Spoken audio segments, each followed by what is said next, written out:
एक दिन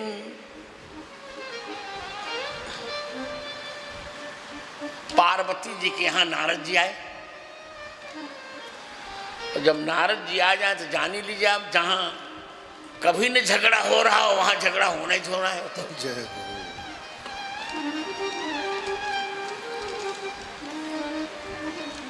पार्वती जी से कहा नारद जी ने, क्यों पार्वती ठीक ठाक चल रहा है? कहा आपकी कृपा। पार्वती जी से कहा नारद जी ने कि शिव जी आपसे थोड़ा कपट रखते हैं। अब लीजिए यहीं आग लगनी शुरू हो गई। क्यों नहीं दी दीजिए, यहीं से आग लगना प्रारंभ कि शिव जी आपसे कपट करते हैं। अरे कपट? हाँ, क्यों? शिव जी से पूछा जाए कि ये जो मुंडों की माला तुम पहने हो वो किसके मुंडों की माला है, ये बताओ। क्या आपको शिव जी ने कभी बताया? पार्वती जी ने कभी नहीं बताया। तो कहते यही तो बात है, आप पति पत्नी दोनों हैं, भांग जब पिसवाना हो तो आपसे पिसवाएंगे, रोटी बनवाना हो तो आपसे बनवाएंगे।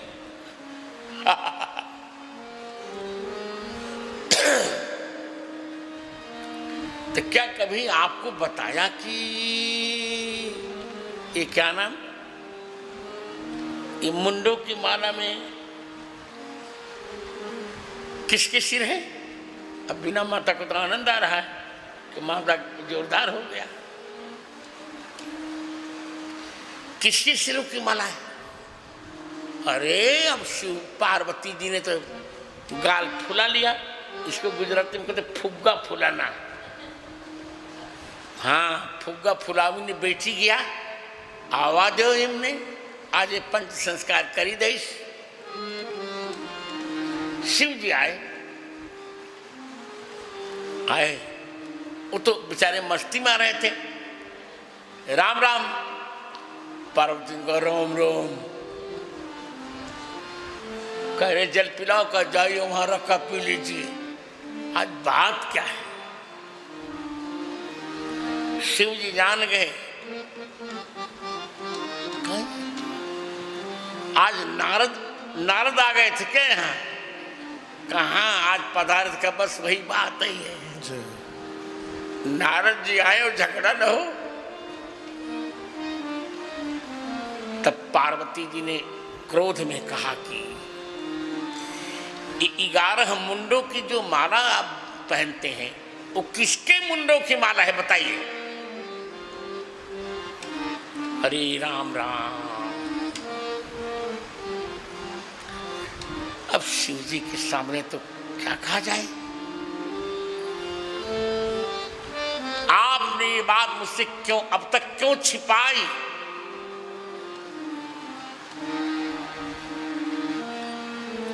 तब शिव जी ने कहा कि अब तक तो छिपाई थी, पर बता रहा हूं, ये तुम्हारे ही सिरों की माला मैंने पहन रखी है, अब ले।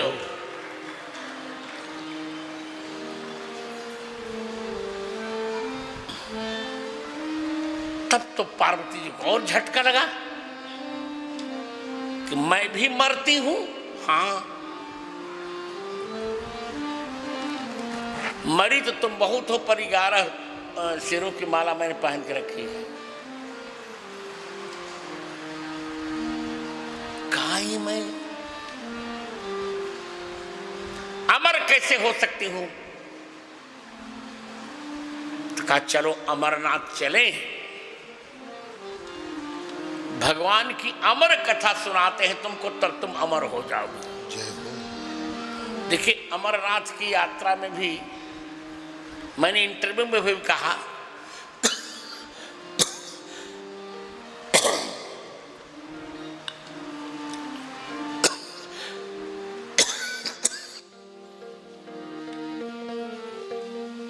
हमारे साथ बहुत छल किया गया। ये लोग झूठ बोलते हैं कि एक मुसलमान गणेरिये ने पता लगाया, बिल्कुल झूठ है, सरासर झूठ। अमरनाथ की कथा भिन्न भिन्न पुराणों में है, कौशिकी संहिता में भी है, आगमों में भी है। ये तो केवल मुसलमानों का वर्चस्व हो जैसे ये सब नाटक कर दिया लोगों ने। इस बार तो मैंने अमरनाथ यात्रा की, बहुत आनंद आया। तो शंकर जी ने कहा चलिए पार्वती आपको मैं अमर कथा सुनाता हूं।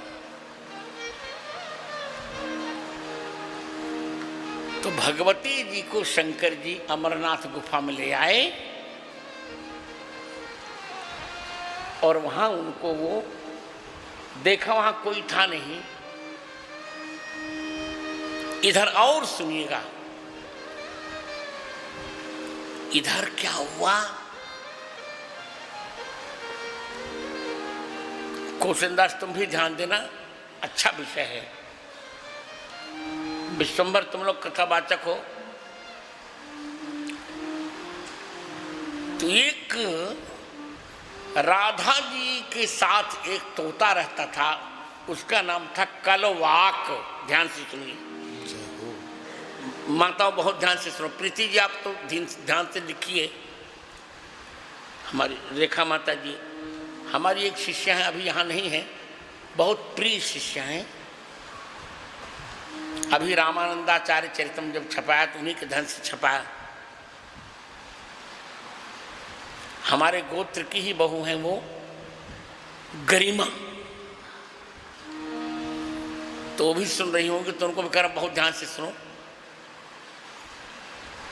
उच्चारण बहुत अच्छा है उनका, संस्कृत का अच्छा ज्ञान है। तो राधा जी के तोते का क्या नाम हमने आप लोगों को बताया मित्रों, हनुमंतास जी, कलवाक। शिवानी बहुत ध्यान से सुनना, और ये श्लोक लिख लेना तुम अभी जो मैं बोलूंगा। कलवाक को राधा जी बहुत प्रेम करती हैं, और कथा तो उषा जी बाद में सुन लेंगी, इस किताबों में, ये सब पुस्तकों में मिलती नहीं है।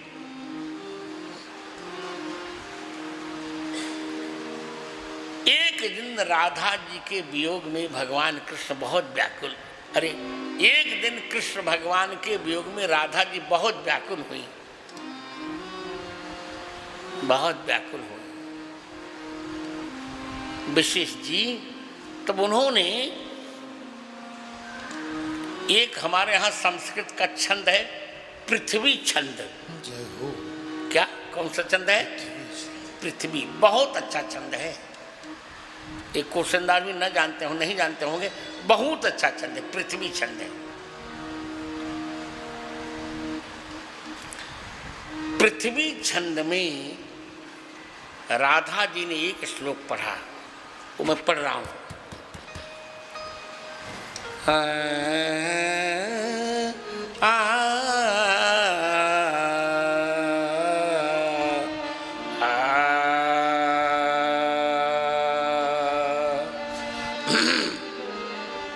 बहुत अच्छे,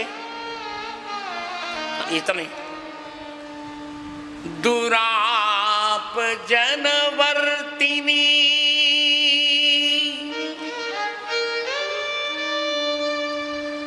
रतिरपत्र भूयसी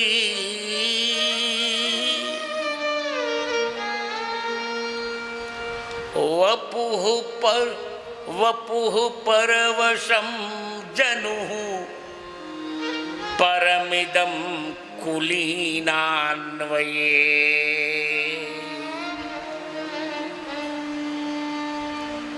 गुरुक्ति विषवर्षणैर्मतिरतीव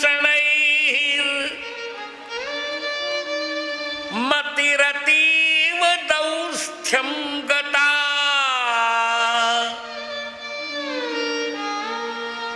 न जीवति तथापि किं परम दुर्मरो यम जनः।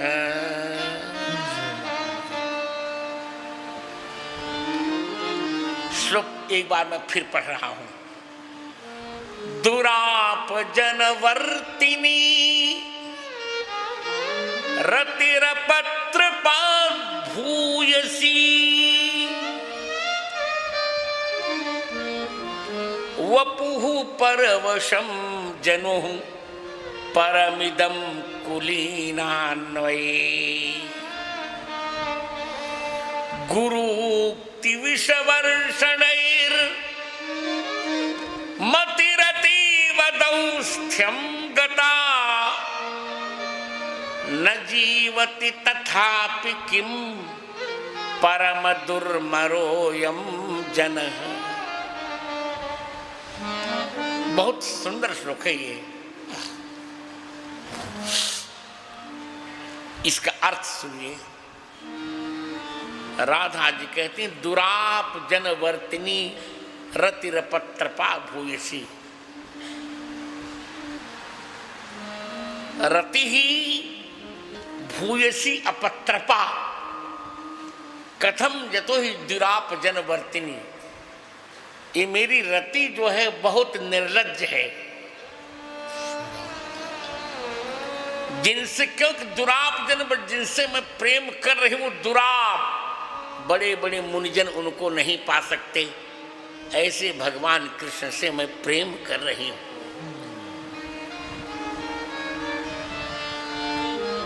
ये मेरा संकट है।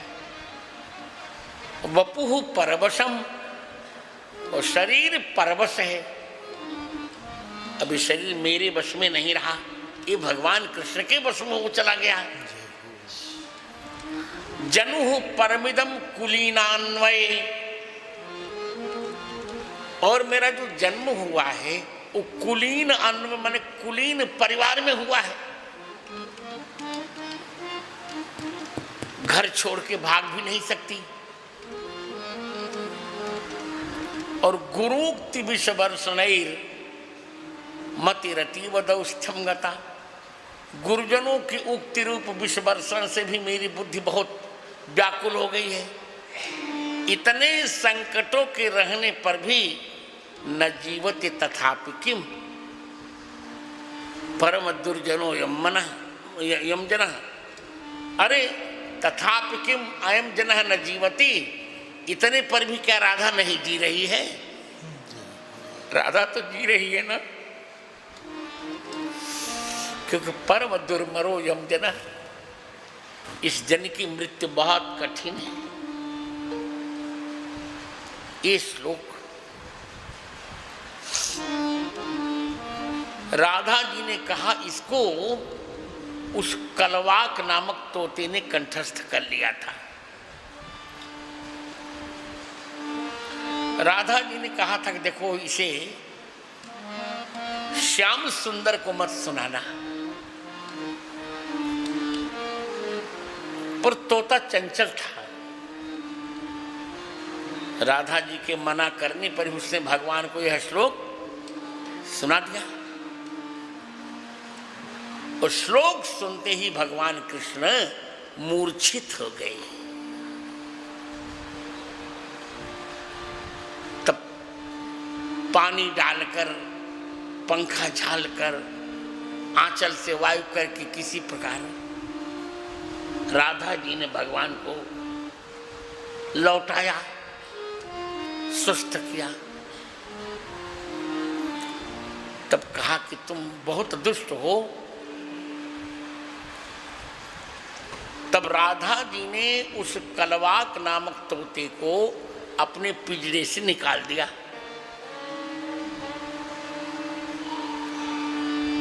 उस तोते ने अपने प्राण छोड़ दिए।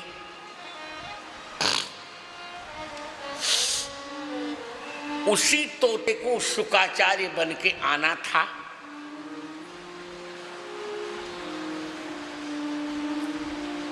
वही प्राण।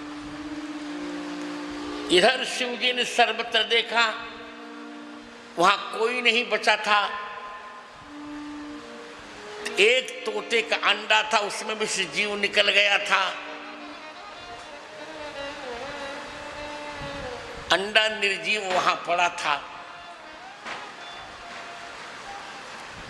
तब शिव जी ने पार्वती जी को अमर कथा सुनानी प्रारंभ की, भागवत जी की।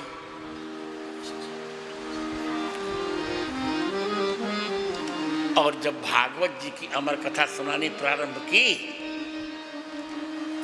पार्वती जी सुनती रही, हुंकारी करती रही। 9 स्कंद सुन लिया पार्वती जी ने, 10वां स्कंद भी सुना। और मैंने तभी अमरनाथ गुफा जाके देखा, मैं वहां 40 मिनट था। मेरा बहुत सम्मान किया, झूठ नहीं कहना चाहिए, बहुत सम्मान किया। भारत सरकार को धन्यवाद देना चाहिए, बहुत सम्मान किया मेरा।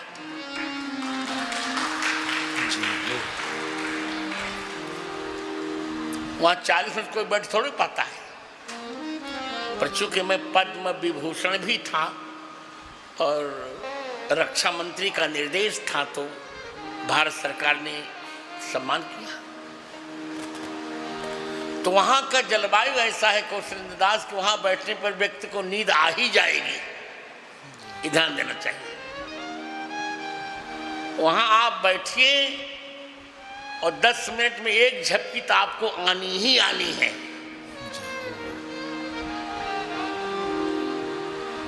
मैंने अपने को संभाल के रखा। मैंने तो कहा मैं तो नहीं, मुझे नहीं झपकी आनी है। आना चाहती थी झपकी, पर मैं रोकता था, मुझे झपकी नहीं आई। राम नाम का मैं जप करता रहा। और उसी कथा में एक तो ठंड ठंड वायु चलता है, वहां बहुत ठंड, मेरे मुख पर भी वो पड़ गया था उसका प्रभाव। तो यहाँ आने पर भी 8-10 दिन के बाद ठीक हुआ। तो पार्वती जी को नींद आ गई। और महिलाओं को जब नींद आती थोड़ी अधिक लंबे क्रम में आती है। अब 10वें स्कंद के तृतीय अध्याय तक तो सुनती रही पार्वती जी। अब नींद आ गई, जिसको अंग्रेजी में कहते साउंड स्लीपिंग हो गई उनकी। पूरा 10वां स्कंद चला गया। और कुछ लोगों का कहना है कि 10वां स्कंद सुन लिया था, 11वें स्कंद में नींद आई, भाग जब उद्धव गीता आई तब। तो उद्धव गीता का प्रकरण वो नहीं सुन पाई। और यदुकुल का प्रकरण जब आया, यदुकुल क्षय, तब नींद खुली। कहा रही अभी तो भगवान उद्धव गीता सुना रहे थे, यदुकुल क्षय रे, कहा आप सुनी नहीं, आपको नींद आ गई। तो हुंकारी कौन भरता रहा? तो देखा वो जो निर्जीव अंडा पड़ा था उसमें प्राण आ गए थे, शुकाचार्य आ गए थे, है ना? उसमें शुकाचार्य जी आ गए थे। शिव जी की लीला थी। शिव जी ने कहा तो ठीक नहीं हुआ। शिव जी ने उन पर त्रिशूल फेंका। ओ तो तोता अंडे को फोड़कर फूल से उड़ गया। माने त्रिशूल भी उनका कुछ नहीं बिगाड़ पाया। तो लीला थी, अमर हो गया वो। तो पार्वती जी तो अमर नहीं हो पाई, वो अमर हो गया। वो उड़ते उड़ते बद्रीनाथ आ गया। और वेद व्यास जी की पत्नी सूर्य नारायण को अर्घ्य दे रही थी, एक मंत्र पढ़ रही थी। एहि सूर्य सहस्रांशो तेजो राशे जगत्पते अनुकंपय मां भक्त्या गृहाणार्घ्यं दिवाकर। ये मंत्र बोल रही थी क्या नाम उनका? वेद व्यास जी की पत्नी। नाम क्या बताया मैंने आप लोगों को? वटिका। तो मंत्र बोलते बोलते उनका मुख खुल रहा था वो तोता आया और झट उनके मुख में प्रवेश कर गया। और मुख में प्रवेश करके तोता सीधे उनके गर्भाशय में चला गया। किसके? वेद व्यास जी की पत्नी वटिका के गर्भाशय में चला गया। आप जो जाओ। और त्रिशूल तो बेचारा मुंह बना के लौट आया।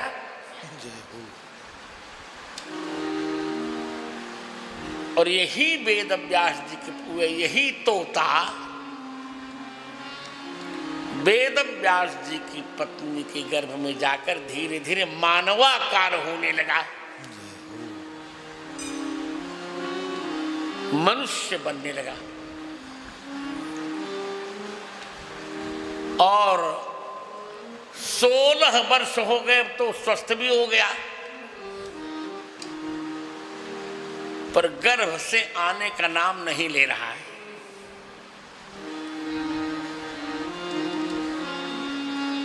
इधर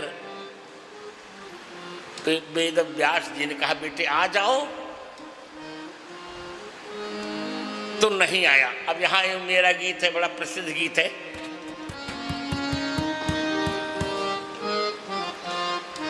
उसने कहा कि मैं तो बाहर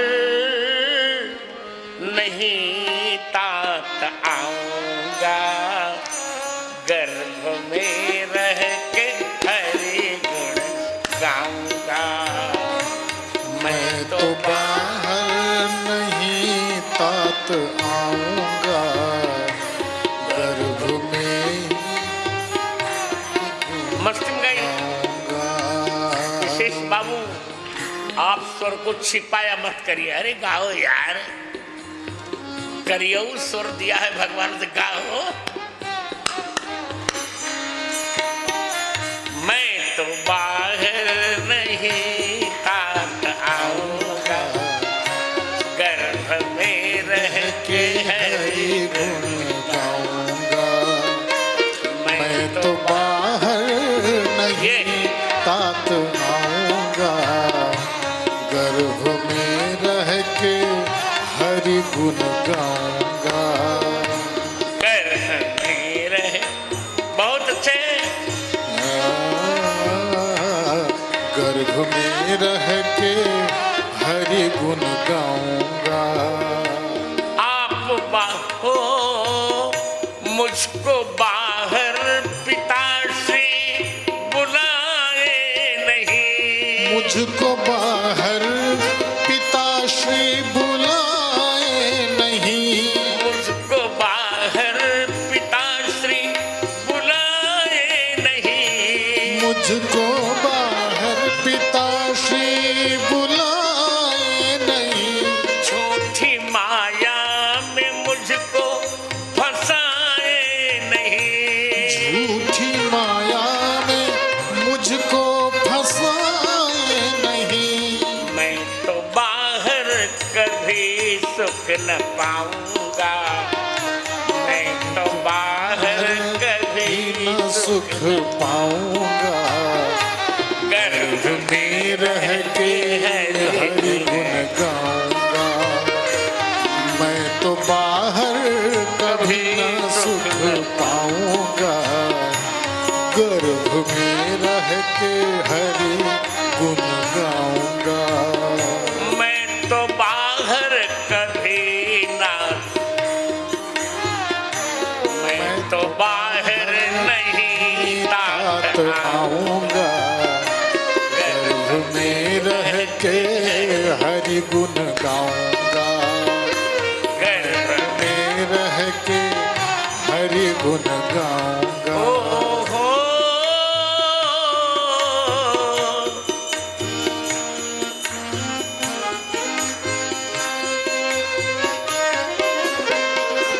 घोर संसार सागर,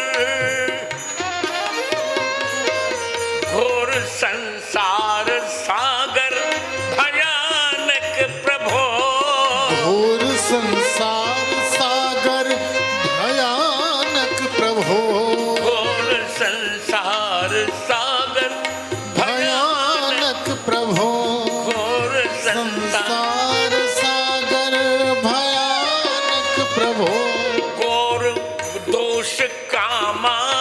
दुर्मद, आहा, दोष कामादि दुर्मद भयावह विभो, दोष कामादि दुर्मद भयावह विभो, दोष कामादि दुर्मद भयावह विभो।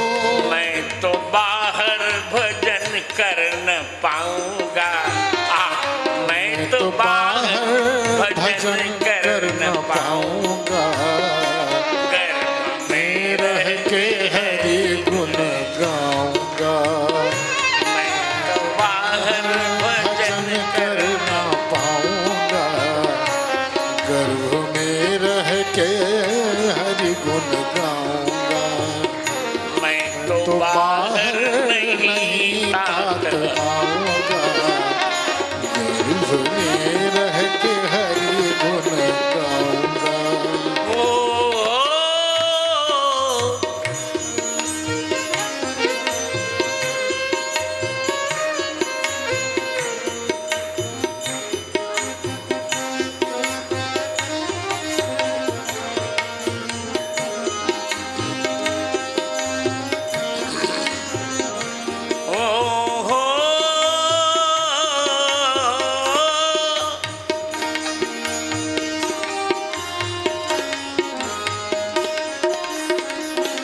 बाहर माया का चक्कर महाघोर है, बाहर माया का चक्कर महाघोर है, बाहर माया का चक्कर महाघोर है, बाहर माया का चक्कर महाघोर है, काम क्रोधादि का भी गजब शोर है, काम क्रोधादि का भी गजब शोर है।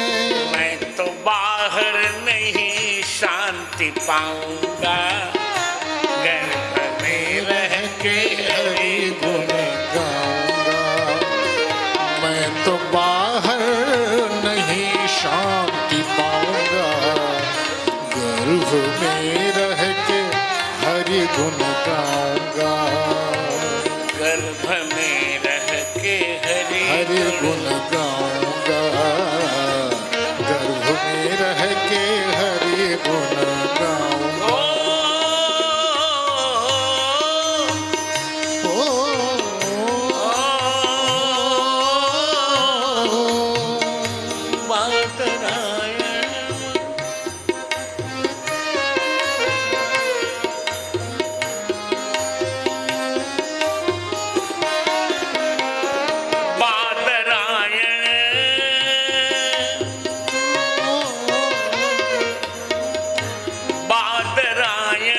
बहुत नहीं आग्रह करे, बादरायण नहीं बहुत आग्रह करे, बादरायण नहीं बहुत आग्रह करे, बादरायण नहीं बहुत आग्रह करे, मुझ पे ममता पिताजी अभी परिहरे, मुझ पे ममता पिताजी अभी परिहरे।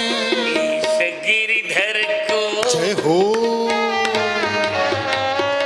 ईश गिरिधर को भीतर रिझाऊंगा, जय हो, ईश गिरिधर को भीतर रिझाऊंगा, गर्भ में रह के हरि गुण गाऊंगा, इस गिरिधर को भीतर रिझाऊंगा, गर्भ में रह के हरि गुण गाऊंगा।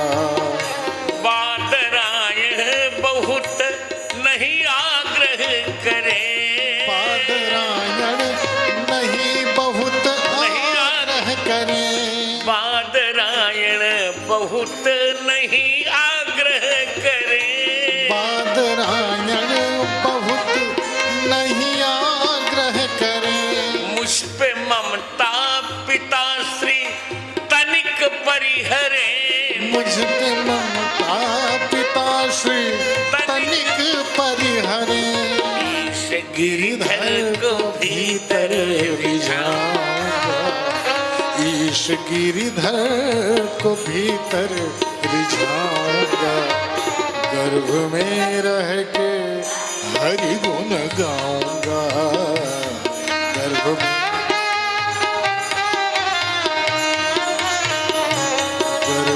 में रह के हरि गुण गाऊंगा। मैं तो बाहर नहीं तात आऊंगा, गर्भ में रह के हरि गुण गाऊंगा, गर्भ में रह के हरि गुण गाऊंगा। बोलिए भक्तवत्सल भगवान की जय हो। बहुत दिनों के पश्चात इस गीत को गाने का मुझे अवसर मिला, आनंद आ रहा है।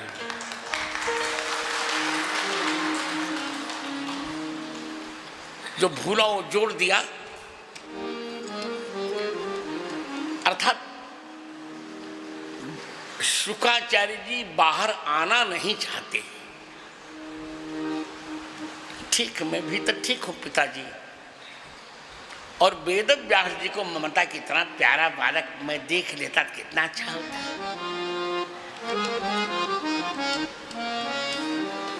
अच्छा आओगे कैसे तुम? तो ब्रह्म वैवर्त है वर्णन, टीकाओं ने वो उदाहरण दिया है का एक शर्त पर आ सकता हूं। क्या? बोले भगवान कृष्ण को लाकर खड़ा कर दीजिए, भगवान कृष्ण को उपस्थित कर दीजिए। जब गर्भ से बाहर आऊं तो पहली दृष्टि मेरी भगवान कृष्ण पर पड़नी चाहिए, तब मैं आने की सोचूं। ठीक है,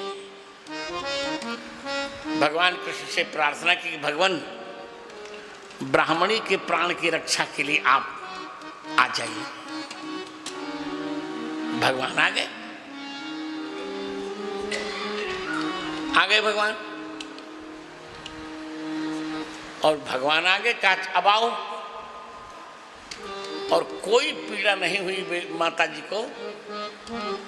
16 वर्ष की अवस्था में बालक आ गया। कौन आ गया? शुकाचार्य जी आ गए। देवता प्रसन्न हुए, चारों ओर से देवताओं ने फूलों की वर्षा की। बोलिए भक्त वत्सल भगवान की जय। जय हो। फूलों की वर्षा। अब देवता कर क्या सकते? फूले तो बरसाएंगे, क्या करेंगे? आनंद कर दिया। और नख से शिख तक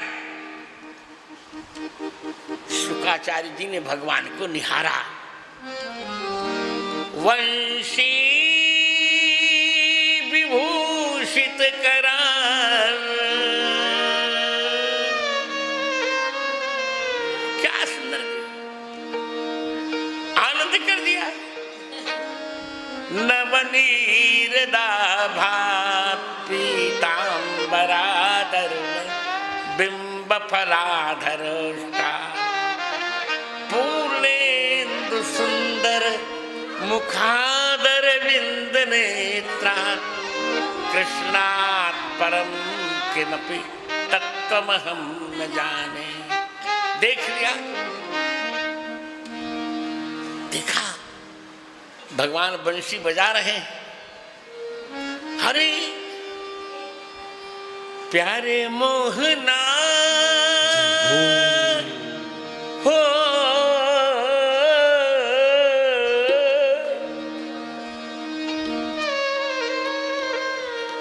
प्यारे मोहना मुरलिया बजाई दे कि मंद मुस्काई दे। प्यारे मोहना मुरलिया बजाई दे कि मंद मुस्काई दे। प्यारे मोहना मुरलिया बजाई दे कि मंद मुस्काई दे रे। प्यारे मोहना मुरलिया बजाई दे कि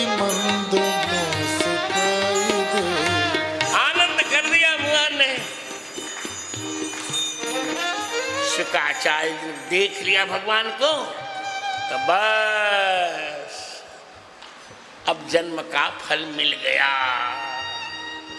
क्या मिल गया? जन्म का फल मिल गया। अक्षरमताम फलमिदं न परम विदाम सख्य पशूननु विवेशयतोर्वयस्यै और वक्त्रम ब्रजेश सुतयोरनुवेणुजुष्टम यैर्वा निपीतम मनोरक्त कटाक्ष मोक्षम। नेत्र का फल तो मिल गया, अब क्या चाहिए?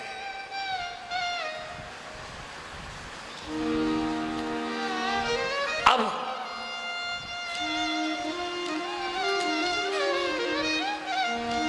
शुक्राचार्य का बस हो गया।